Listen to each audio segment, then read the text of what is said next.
Grec, je suis un ancien professeur des universités, puisque je suis en retraite, géographe, spécialiste de l'Afrique. Mais ce n'est pas à ce titre que je suis là, c'est parce que j'ai été pendant 12 ans co-responsable de l'Université populaire du Havre, un partenariat entre une scène nationale, en l'occurrence le Volcan, scène nationale du Havre, et une université, l'Université du Havre. Et ce partenariat est assez exceptionnel pour qu'on le souligne.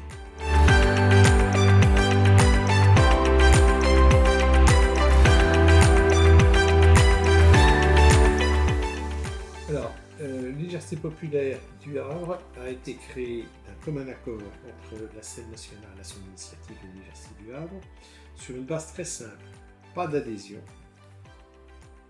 aucun financement de la part du public, ce qui signifie gratuité absolue, prise en charge par les deux institutions à part égale en termes de locaux, rémunération des intervenants extérieurs, prise en charge de leurs déplacements, et ce fonctionnement très souple a été, à mon sens, une des raisons de la réussite de cette université populaire.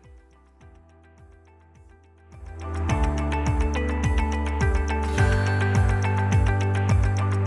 ma part, c'était la première fois que j'y participais, probablement un peu tard. Si j'avais su, j'y serais venu plus tôt aussi. Moi, j'ai appris beaucoup de choses.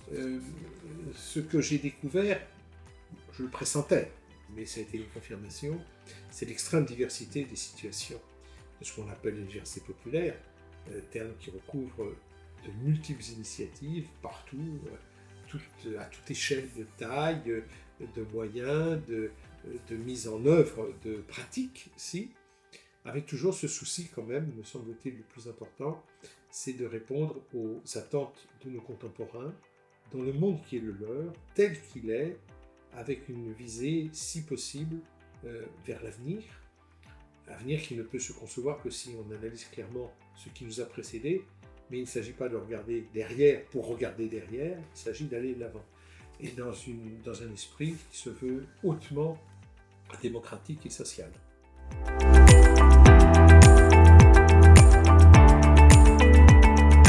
Pour être très honnête avec vous, non.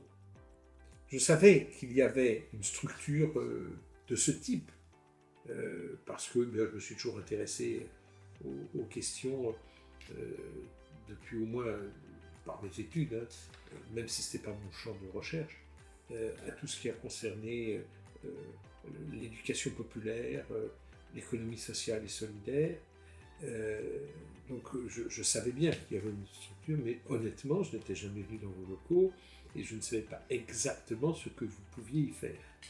Et donc, qu'en pensez-vous maintenant que vous êtes venu ici? Alors, mon passage a été très bref, quelques heures seulement. Moi, j'ai beaucoup apprécié la qualité des échanges, la qualité de l'animation, l'accueil qui nous a été fait, le projet que vous portez. Je me pose quand même toutefois toujours une question.